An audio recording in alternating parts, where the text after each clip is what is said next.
go. Well, hey, Bit, it's Jamie. That's me here. Welcome back to my channel. Let's go ahead and get into Run the World.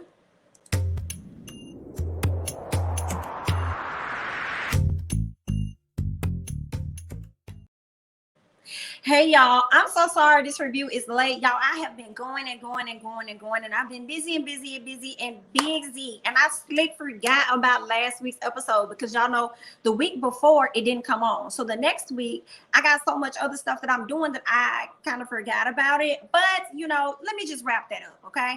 So last week's episode just really consisted of them going to the therapist. You know, the therapist was Roseanne. They all went to, I think, Rosie, not Roseanne. I thought I said that wrong. Rosie O'Donnell. So she played their therapist. All of the ladies are seeing the same person. I believe she was originally Renee's therapist at one point. So they're pretty much all going in, sitting down with her and just pretty much complaining about each other.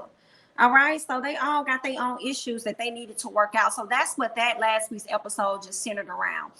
Rosie sitting up there listening to these ladies' problems and them having to figure out their way, okay, how therapy situations go. But that's just that on that, because I don't want to talk about it, y'all. Okay, we're going to need to pass in the past. Let's go ahead and move on, all right, to the next episode. Let's get into this week's episode, because this week's episode opens up with Sundy and Matthew at a ballet, like an African-American ballet, and they have Matthew's daughter with them. Now, she is really enjoying this, but she can't really enjoy it because they over there running their mouth and they talking too much.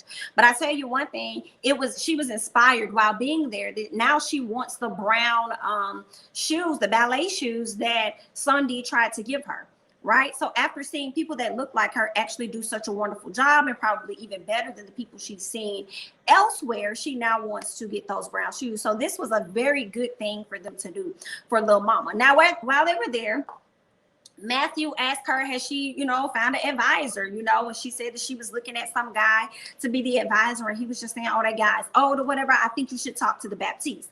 Sundy is not over Baptiste saying things about Matthew and insinuating that he likes to date a lot of his students. And she was kind of like, why would she say that? And he was like, I don't know. Like, I had one student that was like overly flirty or whatever, but I wasn't really giving her no play. So that's the only thing that I could think of. I mean, we've been friends for years, so I don't know why she would even say that. And I said, well, Baptiste is saying that, honey, because she wants you.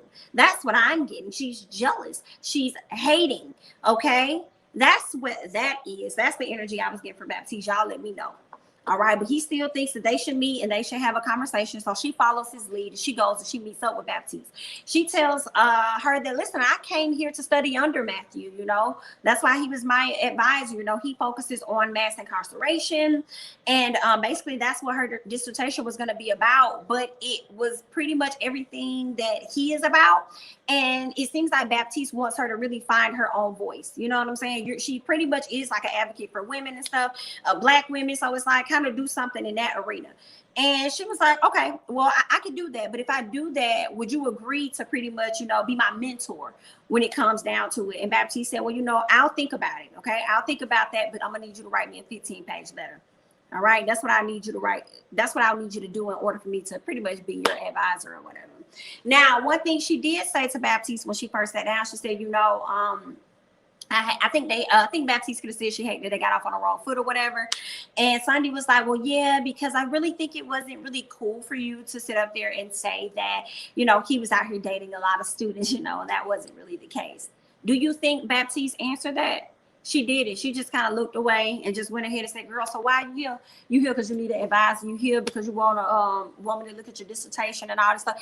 Baptiste didn't care about what she was saying. So the energy Baptiste is giving off is a few things. One, I think that she really likes him.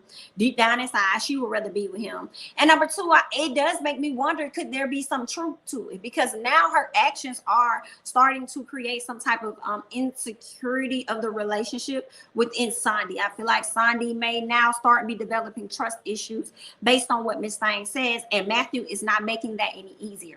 So later, and I'll tell y'all how. So later on, we see her at the house. She's working on his paper. She's really focused. Who she at the house with? His MFing daughter. Okay, while he's supposedly at a meeting. The little girl wants to go out and get ice cream or whatever. So Sundy's like, all right, bet, you know, I'll take you. Cool, let's go ahead and do it. I need a break. Let's go. Well, while they out hanging out, who does the little girl see? Her daddy sitting at a coffee shop. So they walk in, he reading a book, and she like, what you doing? What are you doing? I thought you was in a meeting. He was like, oh, I was in a meeting, you know. I was in a meeting, but it ended early. Yeah, so I thought that I'll just kick back here real briefly. I was wrapping up. Yeah, you was wrapping up, but then they called your name for the order that you just placed. Okay, see, now it makes us feel like you a liar, Matthew. Now we starting to look at you sideways because can't nobody trust you, okay? So Sunday leaves. The daughter said, Daddy, I think you need to get your SHI to go, okay? So he gets to the house. He wants to apologize to Sunday and stuff. Sunday kind of like went off, and I was team Sunday on that.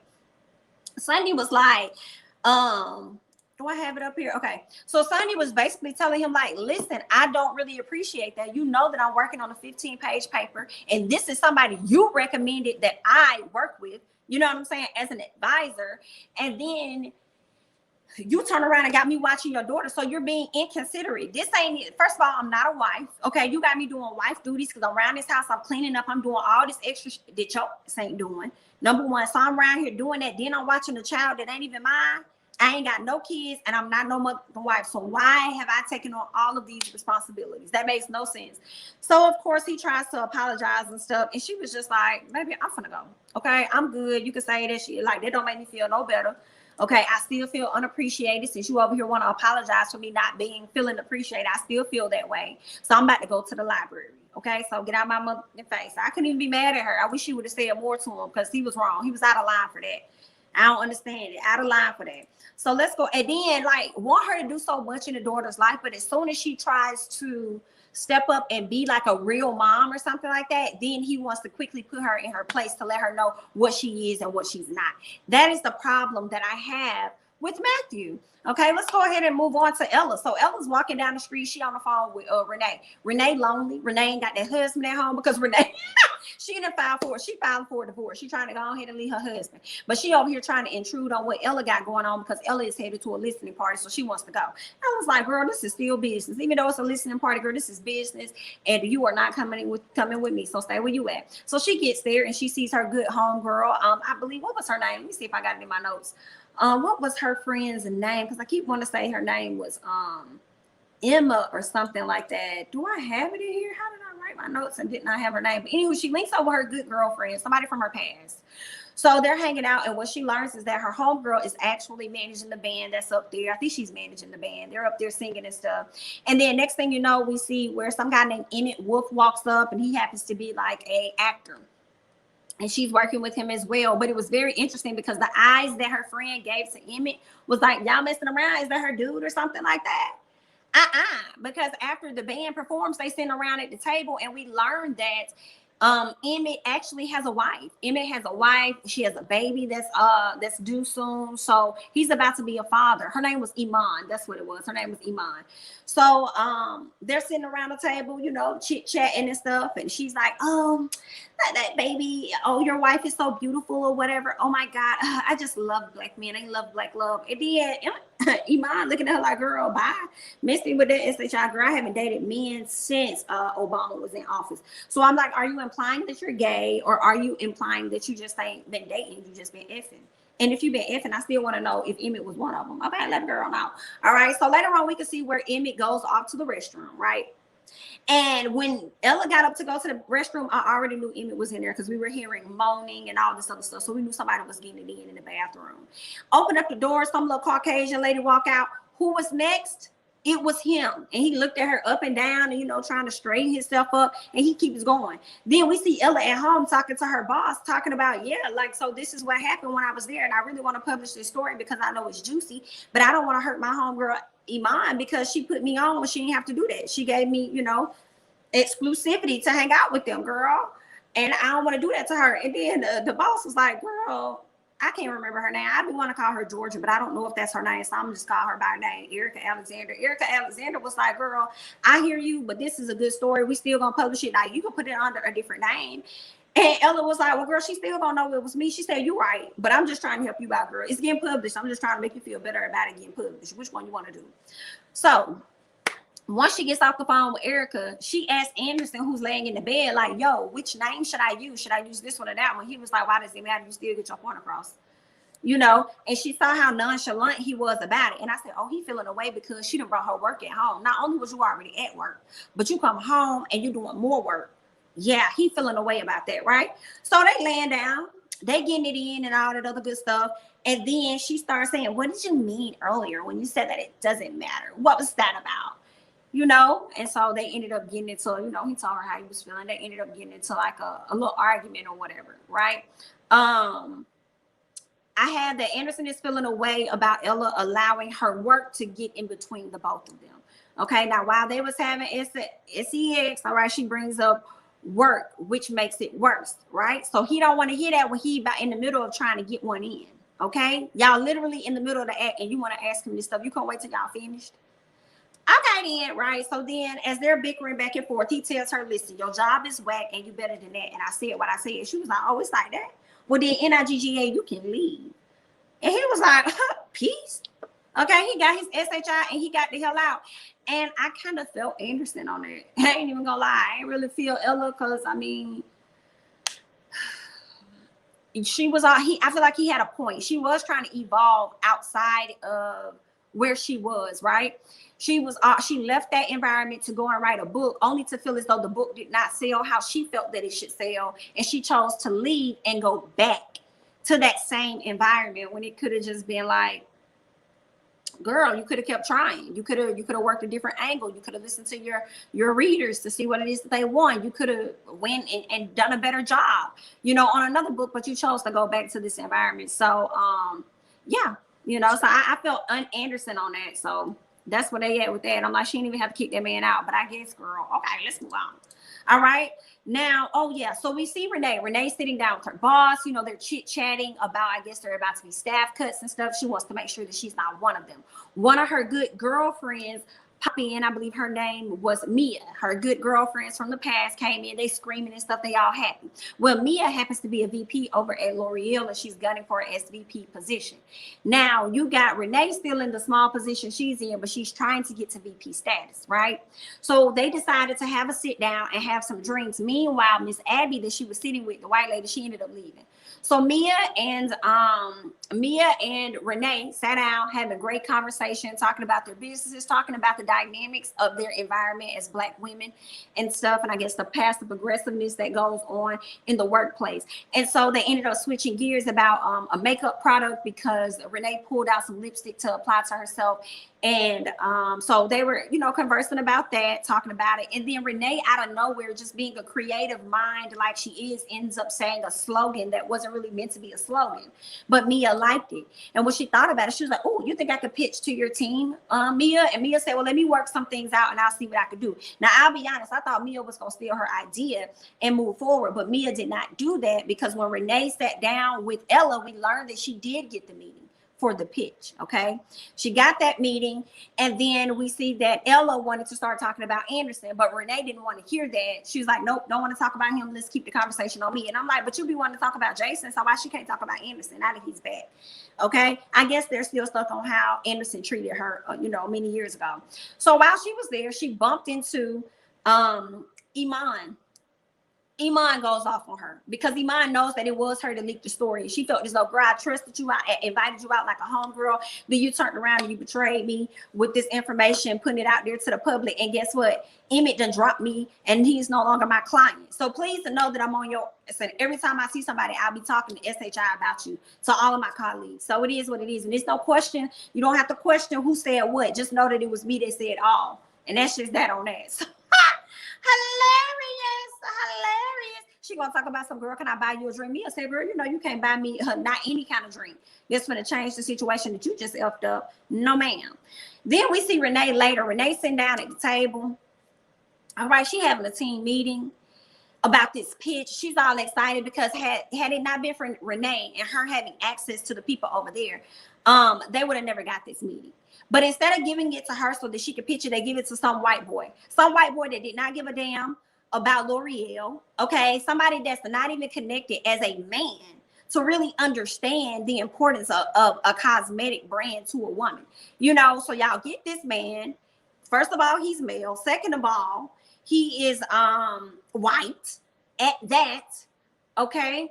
So yeah, I didn't really like that. And I think he hasn't even been with the company as long as Renee has been with the company. And he didn't even go seek after the deal she did.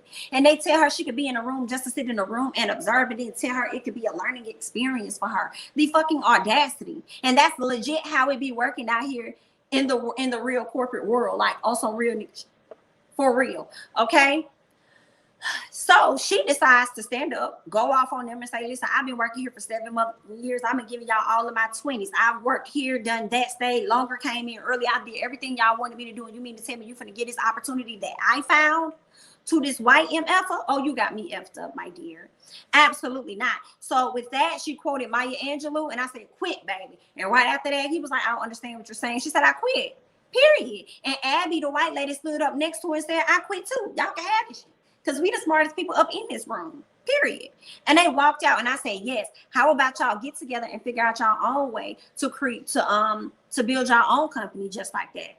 Because if y'all feel like y'all are the smartest and y'all may have more of the connects, then why not start with what you have and make it work from there? Okay. And I will go back and call my homegirl and tell her, listen, this company did this and that, so cancel that meeting with them, and then they can reschedule one with me, XYZ, if there's a way for her to do that. That's what I would have did, girl, for some people. Because you got in by way of my connect. So let me go ahead and F that up.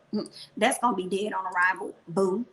Okay, so then we get to Whitney and Ola. They are in therapy. Ola is complaining about how, you know, even though he's a doctor and stuff, he may not have a lot of time, but he feels like she does have time. He can't rearrange his schedule like she can. And she's like, excuse me, I can't always rearrange my schedule just like you can. And it's like, girl, that's because you make those things a choice. Your things are more of a choice, whereas I don't believe that Ola's is. I don't. All right. So she says that her schedule isn't flexible. That's what she says. Ola says that she has been coming off as though she's been distant. She started blaming everything on the wedding and trying to plan things and how she's been stressed. Yeah, you have been stressed, and maybe planning the wedding is what caused you to go out here and cheat. Maybe so. But honestly, I'm getting the vibe that she really don't want to marry this man. She don't. So I just hate that she's been putting us through this entire season so far. Like, girl, just leave him alone. Okay, we know you're going to marry him, most likely. And you feel like that's what you need to do, considering the fact that you've been with him all these years, girl. But it is like, girl, it is killing me softly. Just like her cheating is killing her softly. All right. He tells her that she's a very patient person. No, he says that he's very patient with her and that he understands that she's a flawed person, but he wants to have all of her pretty much. He wants her to tell him everything. He wants to be there for every single thing. Like there's not a point in her life that he wants to miss. So he wants to be fully involved with everything she got going on. Okay. Now Whitney is stressed out. She got to get to her homegirl Sundy, right? So she go over there and link up with Miss Sundy, only to find out, well, really she was at work. So I forgot to mention that she was at work, and then one of the workers ended up giving her a picture frame that had her and her husband in it. And from there, she got stressed out. She went to go call her homegirl Sundy. And when she called Sundy, we learned that Sundy is not at the library. Sundy has been at her MFing house. So Sundy never gave up her apartment at all. That's where she's been at. And I was like, oh, wow. I can't even be mad at her. Some part of me is like, smart girl, some part of it. But then it's also messed up because you be clowning him on him not telling you stuff, but then here it is, you got a whole apartment and you haven't told him about it, and you have no plans on telling him about it. Okay. She also learned that Whitney cheated on Ola, so she was shocked about that. What else did she say? She said, so Whitney is paranoid about all of her actions and stuff, and she don't really know what to do. It's like she want to tell him, but she don't want to tell him because she really want to tell him because she kind of feel like he may know already what's going on. So Sunday says, well, you just need to calm down, relax, chill out, hang out in my house. I'm gonna go to my quote unquote home over here with my man, because that's where I need to be at, because I've been telling him I've been at the library this whole time and I haven't. So you can just vibe out here, chill out. So while Whitney is at the house chilling, Ola shows up at the door. I was a little confused by that. I didn't know if she called Ola and told him to come over there so she could tell him something, or if Ola was coming over there to have a conversation with Sunday about Whitney. I wasn't necessarily sure, but if you guys know, y'all leave it down below in the comments because I'll be honest, child, I didn't catch that part, okay? But that's all that I really have for Run the World, okay? I hope you guys enjoyed this review. I understand that it was very late, y'all, very late, but I hope you guys get into it. I hope you enjoy it. Thank you guys so much for coming and watching my videos. I'm Jamie, that's me. Don't forget to like, comment, subscribe, share my videos, follow me on Instagram and Twitter at Jamie, that's me, and I'll catch you guys in the next one. Bye-bye.